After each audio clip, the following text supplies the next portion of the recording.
with Russia's President Vladimir Putin on the verge of igniting a war with Ukraine, drawing in the United States and NATO forces in a high-stakes standoff, President Joe Biden faces his presidency's toughest foreign policy challenge. To understand what is at stake and whether Washington has been caught on the wrong foot, Mayank Chhaya Reports spoke to former U.S. National Security Advisor and Ambassador to the United Nations, John Bolton. The interview came amid a comment by Russia's Foreign Minister, Sergey Lavrov, that the United States' recent written response to its security demands contained, and I quote, a kernel of rationality, unquote, for a possible compromise on issues like missile deployments and military exercises. This, even as a White House spokesperson said Biden believes Putin could invade Ukraine in February. John Bolton.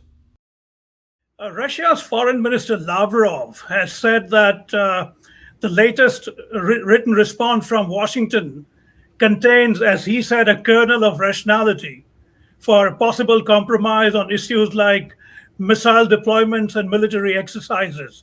What do you think? Well, I don't think the Russians have made a final decision what exactly they're going to do. I think their objectives remain a list of options instead of anything fixed and firm. I think Putin and his top advisors are doing a kind of continuous cost-benefit analysis to see what is the most they can get at the lowest cost. And certainly there are some diplomatic off-ramps here that would give them satisfaction. On the other hand, Lavrov has also said repeatedly that NATO's answers, the U.S. bilateral answers, have not addressed the central strategic question that they're concerned about, which is NATO and the potential growth of NATO. So I think that so far the initiative remains with Putin. And he, as I say, he has a full range of options. I think he's proceeding in a very strategic fashion. He's got a big picture in mind here. It's not just about Ukraine. It's about many larger issues. I'm not sure the West as a whole is responding symmetrically. I think we're responding tactically. And so at this point, I view the situation as remaining very, very dangerous. Very hard to predict what Russia's next move is. Speaking of which, a White House National Security Council spokesperson said this, and I quote, President Biden said that there is a distinct possibility that the Russians could invade in February. Now, that's a very specific timeline. What do you think, where do you think this level of specificity come from? Well, I think it's probably their assessment that Putin's had 100,000 plus troops out on maneuvers for over a month now. I mean, the estimates of the exact number varies, but you don't want to keep them out forever, obviously. So if they're going to do something, there's some outer limit to it. I actually don't think you can trust estimates in terms of calendars and so on. It's true that it's winter in Russia. But the troops are all Russians. They've been through a number of Russian winters. I don't think this is any great strain on them. In fact, in recent days, we've had public acknowledgement of the deployment of additional Russian forces into Belarus on the border between Belarus and Ukraine, just north of Kiev, the Ukrainian capital. That's obviously very troubling. Other American officials have made similar statements about the prospect of the invasion being imminent, to the point where we now have, although both sides deny it, a tension between Ukraine and the United States. Ukraine is trying to keep their population calm and focused, and so saying the invasion's coming in the next few days, they don't find very helpful. Now, I'm sure that'll get smoothed out, but I think the basic point is that it's Putin who's calling the tune here, and we're trying to respond to it, and that's never a position you want to be in. Speaking of Ukraine, the call between President Zelensky and President Biden, President Biden apparently told them the U.S. readiness, along with its allies, to respond quickly if Russia further invades. Now, that's a curious choice of words, further invade. What do you think that means? Well, I think he is correctly, to give Biden credit here, he's correctly saying that the annexation of the Crimea after Russian troops were deployed there and effective Russian control over the Donbass region in eastern Ukraine already constitutes an illegal invasion. And so any additional military action would be a further invasion. In fact, one of the things that we're worried about, and I think quite legitimately, is the Russians fabricating a pretext in the Donbass region. And they've been saying recently Ukrainian forces are getting ready to invade, which another way to look at that would be reoccupying their own sovereign territory. But leaving that aside, that if this pretext were carried out, it's sort of like the Nazi pretext with Poland, that somehow Poland had attacked Germany in 1939. So I think this is a very serious situation, because it could mean that the initial Russian advance would be through that eastern Ukrainian region, where they may already have put uniformed Russian troops in to go along with the militia irregular forces that are there already. Right. There are tens of thousands of Russian troops on Ukraine's border now, as we speak. What, in your judgment, should be the matching US-NATO response in terms of troop numbers? Well, I think the objective that that Biden has been seeking, I think we're all seeking, is to create in Putin's mind a sufficient level of deterrence that the invasion doesn't occur in the first place. And what we've been doing is threatening economic sanctions if Russian military forces do cross the border. I don't think this is working. I don't think Putin believes it. I think he heard similar threats in 2014 from the Obama administration. He did take Crimea and the Donbass, and he faced essentially insignificant retaliation for it. So the effort to deter Putin by threatening punishment for a military incursion, I think, is failing. I think that what we need to do is change Putin's cost-benefit analysis right now, so that he begins to see pain whether he crosses the border or not.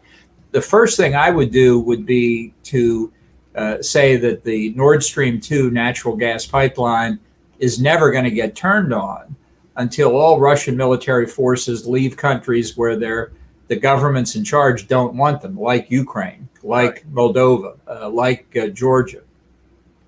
Beyond that, I think it would be important to speed up the flow of lethal military assistance to Ukraine. That has happened to a certain extent. We're very late in the game here, though. More could be done. And then finally, stressing that we're not looking to have a military clash between Russia and the United States. I would put more American troops in Ukraine. I'd put more NATO troops in Ukraine to train and work with Ukrainian forces. And so Russian generals, figuratively, if not literally speaking, looking through their field glasses across the border, see American flags and wonder, what does that mean? So that you can at least affect their calculations. Again, the goal here is to prevent the military incursion, not to punish Russia after it occurs. If we have to do that, we failed. You mentioned the Nord Stream 2 gas pipeline. In that context, one of perhaps the biggest loser would be Germany. And I'm sure you've read that German Chancellor Olaf Scholz is rather apprehensive about pushing the envelope on this. What do you think he's going through? Because he is going to meet President Biden on February 7th. Right. Well, it's there's a new coalition government in Germany. We're all used to Angela Merkel as chancellor. I think the Germans made a big mistake in authorizing this Nord Stream 2 pipeline to begin with. Ronald Reagan told Margaret Thatcher and other European leaders in the 1980s, do not become dependent on Russian oil and gas. They didn't pay attention to him, and now we're in this situation. But the coalition government, it's kind of curious. The Green Party foreign minister is the hardest line of the three parties about what the Russians are doing. And, I think this is a very important moment for Germany. Of all the countries in Europe, given their history, Germany ought to be the strongest against governments sending military forces across international borders on the continent of Europe. I mean, this is where Germany could take a very significant role. And instead, they've taken a passive role, and they have resisted sanctions on Nord Stream 2. They're resisting sanctions to, for example, prevent the Russians from engaging in exchanging Russian rubles for euros.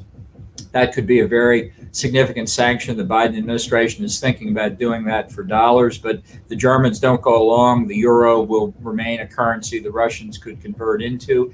So this performance by Germany, I think, is a signal really around the world about how responsible Germany is going to be. And it's not responsible behavior, given their history, to be passive at this point. Right. You have written that Putin did not conduct an all-out invasion of Ukraine to gain significant advantages. What are those advantages? And do you think with the current posture by him, he has already achieved some of those? Well, I think he's certainly changed the entire discussion in Europe. And I find myself in different interviews constantly fighting off this narrative of moral equivalences that the Russians feel threatened by NATO and so on. NATO has always been a defensive alliance, and the Russians know that. The Russians know that. That's one reason they have never crossed the NATO border, for fear of what would happen. The idea that Ukraine alone poses a significant military threat to Russia is just ridiculous, and the Russians know that as well. So Putin has, by reasserting himself here, has put himself in the center of global news now. I think he has built up his position worldwide, particularly vis-a-vis China, because I think one of the things that certainly should worry American decision makers, but many others around the world, is the closeness of Russia and China. This is not an alliance I would like to see strengthened. In fact, I've told the Russians, not with any measurable effect, but I've told them I think it's not in their interest over the course of this century to get closer to China. They will be the junior partner in that alliance, and they will find it increasingly uncomfortable. But Putin has established himself now very significantly, much more than, say, 20 years ago. And so that alone is a win. But I think he is looking at accomplishing what he lamented in 2005 when he said the breakup of the Soviet Union was the greatest geopolitical catastrophe of the 20th century. I think he's trying to fix it in the 21st century. I think for years he was simply looking at reestablishing Russian hegemony in the space of the former Soviet Union. I'm increasingly of the view he wants the territory back too. Is this the closest he has come to fracturing NATO? Well, I think his ultimate strategic objective would be to fracture NATO and thereby, at least in part, drive the United States out of Europe. I think these splits that we see because of Germany, to an extent because of France, Macron has been speaking with him, I don't think with much effect, but Macron's got a tough presidential election this year. Putin can see these splits. They're not hard to discern. And he sees the splits between the Eastern Europeans, who are gravely worried, as they should be, bordering on Russia or having formally against their will being part of the Warsaw Pact. They see the threat in ways that Germany and France do not. So if Putin can exploit these splits, weakens NATO, weakens the United States, weakens the West as a whole. The way you are describing so far, my sense is that President Putin has significantly outwitted the Western powers. Is that a right perception? I'm afraid you're right. I'm very surprised that Biden didn't learn from his experience as vice president under Obama when we went through this, as we've discussed here a few moments ago, with the Crimea and Eastern Ukraine. I think we have to be honest here. Another factor in Putin's mind, as I think it is unfortunately a factor in Xi Jinping's mind, is the American withdrawal from Afghanistan. I think that was a huge strategic mistake. It would have been a strategic mistake if Trump had done it, and he would have done it had he won a second term. I think the risks of terrorist attacks from Afghanistan are now being admitted even by the Biden administration. But I think more important globally is the perception of America's adversaries that represents another piece of evidence of America's retreat from the world at large. I don't think that's really where the American people would be properly, this issue were properly debated. But I think we're dealing here with the perception in Putin's mind or Xi Jinping's mind, and I think they see weakness as a result of that withdrawal. And I think we're seeing the consequences in part play out in the Ukraine crisis. You referred to the China-Russia coming together. How deep do you think that friendship is? Well, I think it's based to a certain extent on economic and strategic logic. China is a huge energy importing country. It's energy poor itself, so it needs oil, gas, and other sources of energy. It buys a lot from the Middle East, but it can buy almost everything it wants from Russia. It has also been a significant purchaser of Russian military equipment, something I would think would be carefully noticed in India, if not elsewhere. Now, the Chinese will do there what they do with everything else. They'll reverse engineer the Russian equipment and build it themselves. But it's a purchaser-supplier relationship, which leaves Russia in a positive economic situation in the near term, but leaves it in a much more difficult position economically in the long term. I think the desire of Russia and China to escape the consequences of the dominance of the dollar in international economic affairs is pretty clear. It's shared by others as well. But the inevitable consequence here of the two of them drawing closer, I think, for Russia over the course of the century is, as I mentioned, they will be very much a junior partner. Look at the map. You have in China a country that's relatively resource poor, natural resource poor, with a huge population, and to the north is Asian Russia, very resource in many important minerals, not just oil and gas, and with a very small population.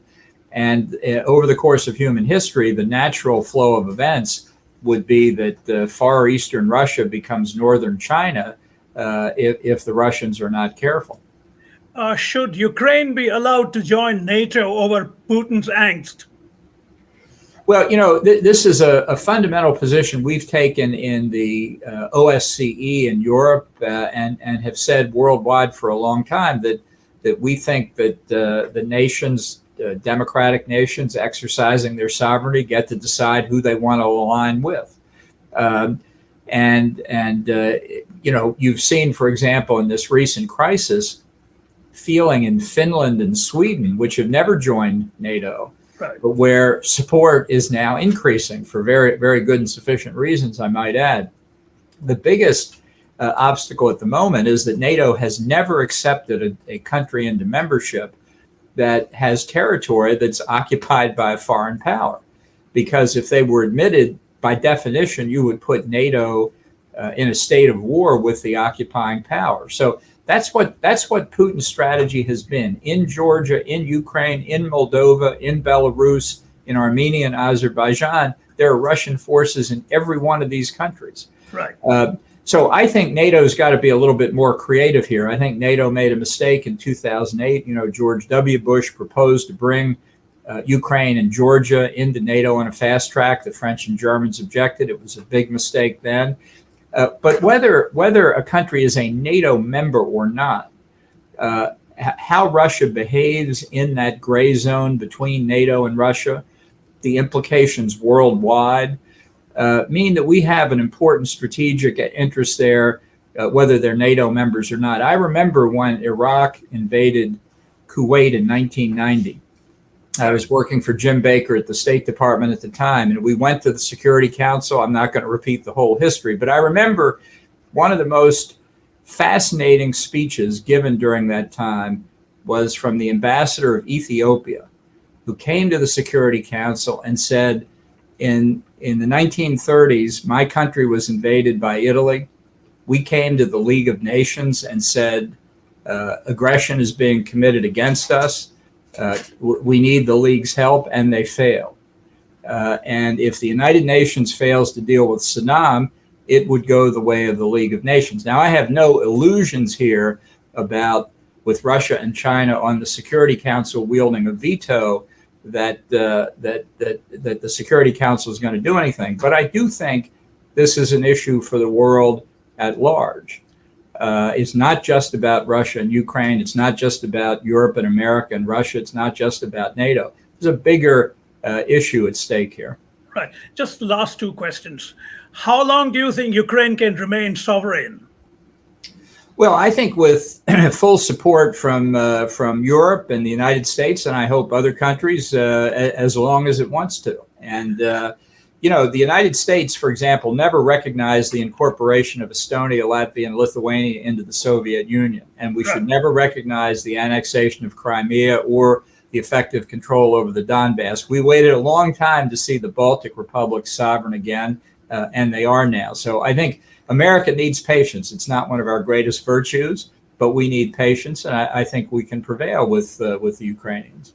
And finally, not directly related to this, but it's symptomatic of what's going on.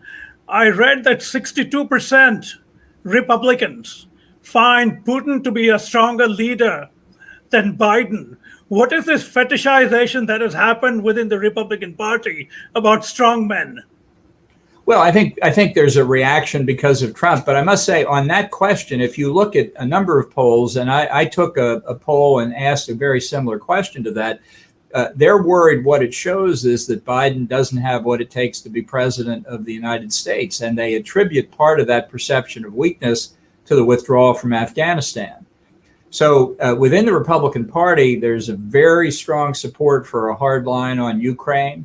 And I think that is traditional Republican foreign policy reasserting itself, not Trump and his weakness toward Russia.